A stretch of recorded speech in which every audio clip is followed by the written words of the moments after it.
Hello friends, today we are here with our next lecture of human physiology part 1, that is lecture 8. पिछले video में हमने बात कर लिया था फेरिंग्स और ईसोफेगस के बारे में. Today we are talking about stomach, structure of stomach. ठीक है, आज हम स्टमक के स्ट्रक्चर के बारे में बात करने वाले हैं. ह्यूमन बींग्स में स्टमक कैसा है और फिर हम उसके बाद में थोड़ा सा कंपाउंड स्टमक की भी बात करेंगे. ठीक है, तो यहाँ पे हम देखने वाले हैं स्ट्रक्चर ऑफ स्टमक. स्टमक हमारे पास एक बैग लाइक मस्कुलर ऑर्गन है. इट इज जे शेप्ड, है ना, इंग्लिश अल्फाबेट के जे जैसा इसका शेप होता है. It is a muscular bag like organ. किस तरह का स्ट्रक्चर होगा? हमारा जो पिछले वीडियो में हमने देखा था ईसोफेगस, हमारा ईसोफेगस स्टमक में आकर खुलता है. ठीक है, दिस इज द स्टमक. ये है हमारे पास स्टमक और यहां से ये खुलेगा हमारे पास स्मॉल इंटेस्टाइन में. ठीक है, दिस पार्ट इज ईसोफेगस. ये आपके पास ईसोफेगस थी. This is oesophagus. स्टमक का जो ये वाला पार्ट है, this part is called as fundus or fundic. The part of oesophagus which opens into the stomach, है ना, यहाँ वाला पार्ट जो है, ये तो ईसोफेगस है ऊपर से, यहाँ वाला पार्ट जहां पे हमारे पास ईसोफेगस ओपन हो रही है, this part is called as cardiac. ठीक है, ये जो बाकी का पूरा हिस्सा है, ये पूरा जो हिस्सा है स्टमक का, this is called as body. और जो पार्ट स्टमक का स्मॉल इंटेस्टाइन में खुल रहा है, that is called as pylorus stomach और पाइलोरिक स्टमक. ठीक है, इस टाइप से हमारे पास स्टमक का स्ट्रक्चर प्रेजेंट है. यहां पर जो ये आपको दो जंक्शन पॉइंट दिख रहे हैं, कौन कौन सा जंक्शन? एक तो ईसोफेगस और स्टमक वाला जंक्शन, और दूसरा स्टमक और इंटेस्टाइन वाला जंक्शन, स्मॉल इंटेस्टाइन जहां पे जाएगी. इस जगह पे हमारे पास सर्कुलर मसल्स प्रेजेंट होती हैं, सर्कुलर सेल्स प्रेजेंट होती हैं यहाँ पे. ठीक है, circular, a bunch of circular cells is there. This is called as sphincter muscles. इन सर्कुलर मसल्स को हम कहते हैं स्फिंक्टर मसल्स. ये स्फिंक्टर मसल्स, यहाँ पे जो स्फिंक्टर मसल्स प्रेजेंट है, these are called as gastroesophageal sphincter. Gastroesophageal. Gastro word is used for stomach और esophagus तो गैस्ट्रोइसोफेजियल स्फिंक्टर. इसी टाइप का एक स्फिंक्टर पाइलोरिक स्टमक और स्मॉल इंटेस्टाइन के यहाँ पे भी प्रेजेंट है. तो this sphincter is called as pyloric sphincter. ठीक है, इसको आप अच्छे से ध्यान रखेंगे. ये है हमारे पास पाइलोरिक स्फिंक्टर. पिछले वीडियो में आपने ईसोफेगस की वॉल के बारे में देखा था. ईसोफेगस की वॉल का जो स्ट्रक्चर है या उसमें जो 4 लेयर्स प्रेजेंट थी उसके बारे में हम देखा था. हम यहाँ पर स्टमक की वॉल का स्ट्रक्चर देखने वाले हैं कि स्टमक की वॉल में किस टाइप की लेयर्स प्रेजेंट है. ठीक है, स्टमक की वॉल में भी वही 4 लेयर्स प्रेजेंट है, बट यहाँ पे मस्कुलैरिस और म्यूकोसा में थोड़ा सा डिफरेंस होता है. वो डिफरेंस क्या है हम उसको देखने वाले हैं. ठीक है, चलिए. The outer most layer that is fibrous, it is called as serosa. ठीक है, तो ये हमारे पास आउटर मोस्ट लेयर थी, फाइब्रस लेयर है, it is called as serosa. Next layer is muscularis. Oesophagus में आपने देखा था मस्कुलैरिस 2 लेयर्स में डिवाइडेड थी, that is inner circular and outer longitudinal. यहां पर भी वो दोनों लेयर्स प्रेजेंट है, inner circular and outer longitudinal. ये आउटर है, दिस वन इज लॉन्जिट्यूडिनल, और यहां जो इनर वाली है दैट इज सर्कुलर मस्कुलैरिस. ठीक है, ये लॉन्जिट्यूडिनल मस्कुलैरिस है और ये सर्कुलर मस्कुलैरिस है. स्टमक की वॉल में इन दो लेयर्स के अलावा एक और तीसरी लेयर प्रेजेंट है जो पूरे एलिमेंट्री कैनाल में सिर्फ स्टमक में ही प्रेजेंट होती है, स्टमक के अलावा कहीं और प्रेजेंट नहीं है। तो it is the characteristic feature of the muscularis of stomach. यहाँ पर एक थर्ड लेयर और प्रेजेंट है, that third layer is called as oblique muscularis. ये कौन सी है? Oblique muscularis. ठीक है, तो बाकी पूरी एलिमेंट्री कैनाल में 2 लेयर्स मस्कुलरिस में प्रेजेंट है, inner circular and outer longitudinal. Stomach की मस्कुलरिस में एक और थर्ड लेयर प्रेजेंट है, that is called as oblique muscularis. इसके बाद सेम जैसा हमारे पास ईसोफेगस की लेयर में था, दैट इज सबम्यूकोसा। ठीक है, ये सबम्यूकोसा जहां पे ब्लड वेसल्स प्रेजेंट है, लिम्फ वेसल्स हैं, nerve fibres, nerve cells present है, तो यहाँ पे भी वो सेम है। और जो फोर्थ लेयर है, that fourth layer is mucosa. यहाँ पर म्यूकोसा की लेयर में भी कुछ मॉडिफिकेशंस प्रेजेंट होते हैं। The mucosa is modified into the gastric glands. ठीक है, तो म्यूकोसा की लेयर जो है ये गैस्ट्रिक ग्लैंड्स में मॉडिफाइड रहती है इस तरह से। दीज यहाँ की जो सेल्स हैं ये गैस्ट्रिक ग्लैंड्स के फॉर्म में मॉडिफाइड है। These gastric glands secretes gastric juice which contains many types of enzymes responsible for the process of digestion। ठीक है, तो अभी हम पूरा वॉल का स्ट्रक्चर आपको समझ में आया। नेक्स्ट हम देखने वाले हैं the structure of gastric gland. ठीक है, गैस्ट्रिक ग्लैंड में डिफरेंट टाइप की सेल्स प्रेजेंट है और वो डिफरेंट टाइप की सेल्स काफी सारे डिफरेंट सब्सटेंसेस सिक्रीट करती हैं, तो उनको हम देखने वाले हैं। तो next one is structure of gastric gland. ठीक है, ये आपको समझ में आ गया अच्छे से। अब हम इंडिविजुअली गैस्ट्रिक ग्लैंड के स्ट्रक्चर को देखने वाले हैं। गैस्ट्रिक ग्लैंड इस तरह से हमारे पास स्ट्रक्चर है, this is the gastric gland ना। पूरे स्टमक की वॉल में हमें इस तरह गैस्ट्रिक ग्लैंड्स देखने को मिलती हैं जो कि गैस्ट्रिक जूसेस का सिक्रीशन करती है। ये गैस्ट्रिक ग्लैंड्स में जो सेल्स प्रेजेंट है, यहाँ पे नेक रीजन में जो सेल्स प्रेजेंट होती हैं, these are called as neck cells और गॉबलेट सेल्स। इन्हें हम कहते हैं नेक सेल्स और goblet cells. You all know that goblet cells are responsible for the secretion of mucus। ठीक है, ये goblet cells हमारे पास ईसोफेगस की म्यूकोसा में भी थी और वहां पर भी वो म्यूकस का ही सिक्रीशन कर रही थी, लेकिन यहाँ पे जो म्यूकस है it is thicker than the esophageal mucus. ठीक है, तो यहाँ पे म्यूकस का सिक्रीशन जो होता है वो म्यूकस एकदम थिक म्यूकस होता है जो कि स्टमक की इनर लाइनिंग को प्रोटेक्शन देता है। ठीक है, सेकेंड टाइप ऑफ सेल्स ना, यहाँ सेकेंड टाइप ऑफ सेल्स जो प्रेजेंट है, these cells are called as oxyntic cells. These are the oxyntic cells. These auxentic cells are responsible for the secretion of HCl। ठीक है, ये HCl का secretion करती है। इसके साथ ही ये एक और सब्सटेंस सिक्रेट करती है, that is intrinsic factor of castle. ठीक है, ऑक्जेंटिक सेल्स क्या क्या सिक्रेट करती है? मेन फंक्शन इनका होता है सिक्रेशन ऑफ HCl और इसके साथ ही ये एक और factor that is intrinsic factor of Castle secrete करती है जो विटामिन B12 के डाइजेशन में इंपॉर्टेंट रोल प्ले करता है। ठीक है, third type of cells are there, they are called as peptic cells और चीफ सेल्स और जाइमोजन सेल्स। ठीक है, थर्ड टाइप की सेल्स कौन सी हैं? पैक्टिक सेल्स, चीफ सेल्स और zymogen cells. These cells are responsible for the secretion of proenzymes।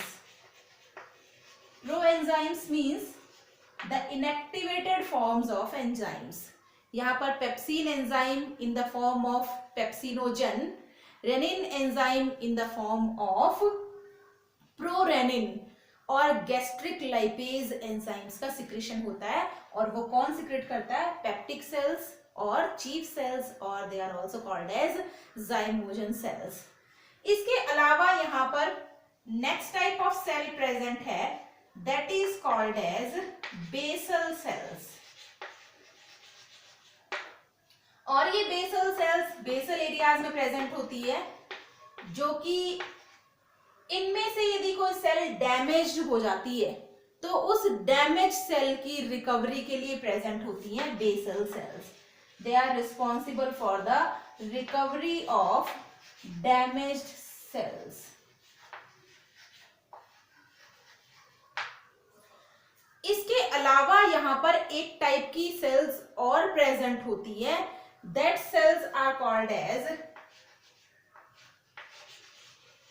अर्जेंटोफिन cells. They are argentaffin cells, और ये सेल्स एक हार्मोन का सिक्रेशन करती है, that hormone is called as gastrin hormone. It is a local hormone. Gastrin is a local hormone. Basically जहां hormone word हमारे पास आता है, hormone is related to endocrine glands. ठीक है, एंडोक्राइन ग्लैंड्स हार्मोन का सिक्रेशन करती है, लेकिन यहाँ पर जो अर्जेंटोफिन सेल्स प्रेजेंट है स्टमक की वॉल में, they secrete gastrin hormone which is responsible only for the changes takes place in the stomach। ठीक है, स्टमक में जितने भी चेंजेस हो रहे हैं या स्टमक की सेल्स को एक्टिवेट करने के लिए, स्टमक की सेल्स को स्टिमुलेट करने के लिए सिर्फ ये एंजाइम सिक्रेट होता है। इसके अलावा इसका कोई और फंक्शन बॉडी में नहीं है। ठीक है, that's why it is secreted by the cells of gastric glands. ठीक है, तो आपको गैस्ट्रिक ग्लैंड्स का स्ट्रक्चर समझ में आ गया विद देयर फंक्शंस। हमें ये पूरा समझ में आ गया कि कौन कौन सा फंक्शन क्या परफॉर्म करती है। हम फिर से एक बार रिकॉल करते हैं। Goblet cells are responsible for the secretion of mucus.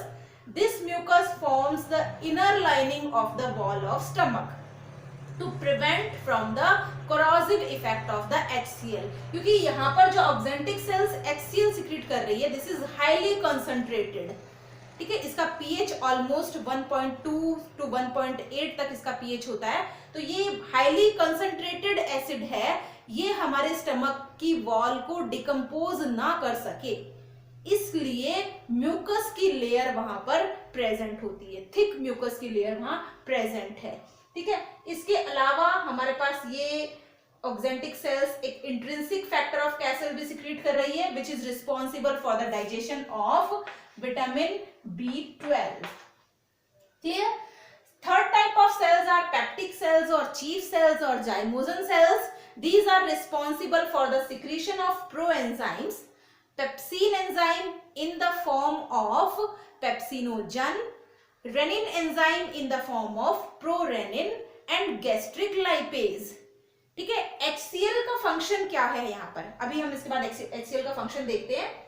Basal cells are responsible for the recovery of the damaged cells, and the fourth type of cell that is called as argentophil cells, which are responsible for the secretion of gastrin hormone, which is a local hormone responsible for the stimulation of the gastric glands।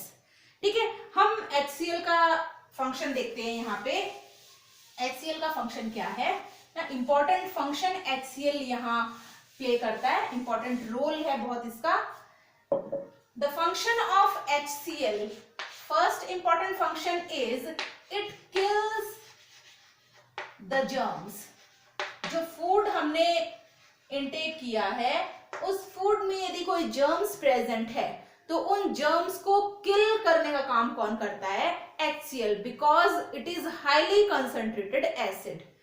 इसके अलावा हमारे पास एक और important function इसका है, it provide the medium for the activation of proenzymes. Proenzymes कौन से हैं हमारे पास? Proenzyme pepsin in the form of pepsinogen. ठीक है, it gets converted into the active form, that is pepsine, with the help of HCl. Second one is prorenin. This prorenin is converted into the active form, that is renin, with the help of HCl. Both of these are proteolytic enzymes. दोनों ही enzyme कौन से हैं? Proteolytic enzymes. It means the enzymes responsible for the digestion of protein. Renin enzyme is responsible for the digestion of milk protein. Third enzyme, that is called as gastric lipase.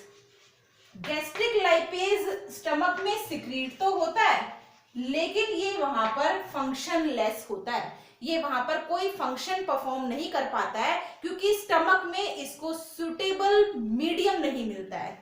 ये दोनों enzymes जो है pepsin and rennin enzyme, ये acidic medium में function करते हैं. इनके लिए हमें पीएच रेंज कितनी चाहिए? 1.2 to 3. पीएच रेंज क्या है? 1.2 to 3, which is provided by HCl. ठीक है, तो यहाँ पर प्रोटीयोलाइटिक एंजाइम्स जो हैं, ये सारे एंजाइम्स एक पर्टिकुलर पीएच रेंज पे फंक्शन करते हैं. तो यहाँ पर पीएच होगा 1.2 to 3, जिसमें प्रोटीयोलाइटिक एंजाइम्स अपनी एक्टिविटी करेंगे. लेकिन गैस्ट्रिक लाइपेज यहाँ पर सिक्रीट होगा, but it is functionless due to the pH range. ठीक है, ये स्टमक से जब इंटेस्टाइन में फूड जाएगा वहां पर ये फंक्शनिंग होगा, क्योंकि लाइपेज एंजाइम को अल्कलाइन पीएच चाहिए, 4 से ऊपर की रेंज चाहिए इसको पीएच की फंक्शन करने के लिए. तो यहाँ पर ये सिक्रीट होता है, बट इट इज फंक्शनलेस. ठीक है, तो आपको HCl के फंक्शन समझ में आ गए. First function, it kills the bacterias और the germs present in the food. Second function, it is responsible for the activation of the proteolytic enzymes और द प्रोएंजाइम्स. ठीक है, जो प्रोएंजाइम्स यहाँ पर सिक्रेट होते हैं उसको ये एक्टिवेट करता है. क्लियर है?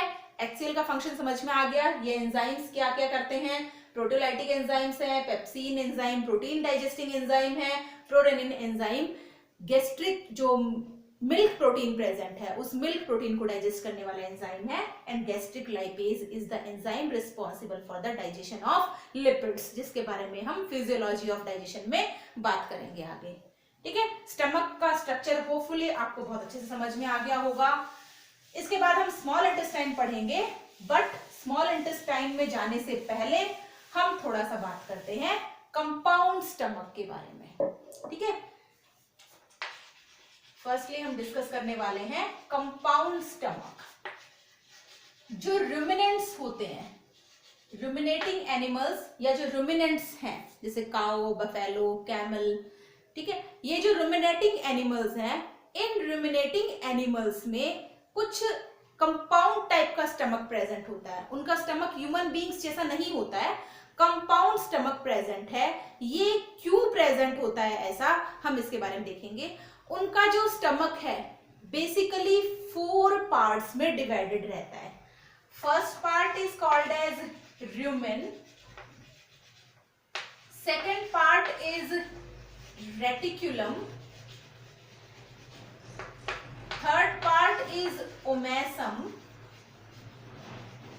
And the fourth one is abomasum.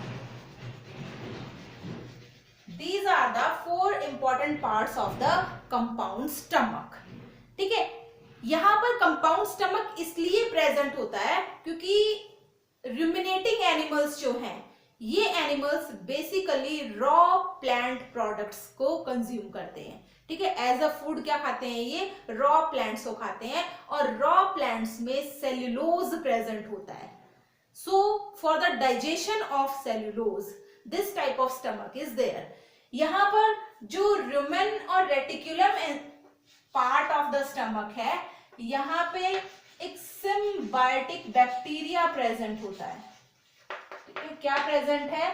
Symbiotic bacteria named as Ruminococcus bacteria. ठीक है, रूमिनोकोकस बैक्टीरिया यहाँ पे प्रेजेंट है. This is the symbiotic bacteria. Symbiotic relationship का मतलब क्या होता है? Both the organisms will benefited with each other.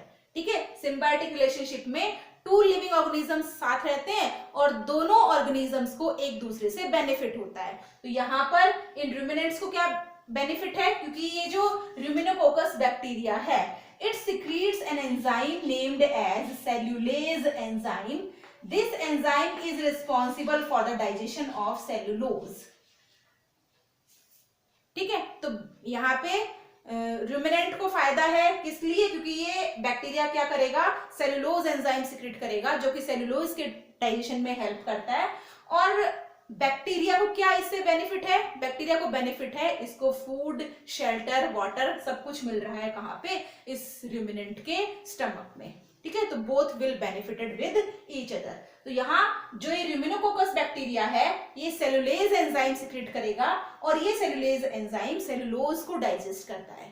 ठीक है, सेलुलोज ह्यूमन बीइंग्स किसी भी वे में कंज्यूम नहीं करते हैं, सेलुलोज का कंजम्पशन हमारी बॉडी में नहीं होता है, इसीलिए सेलुलोज का डाइजेशन भी हमारी बॉडी में नहीं होता है, लेकिन जो रूमिनेंट्स हैं वो सेलुलोज कंज्यूम करते हैं। Third part of the stomach is called as omasum and it is responsible for the absorption of water.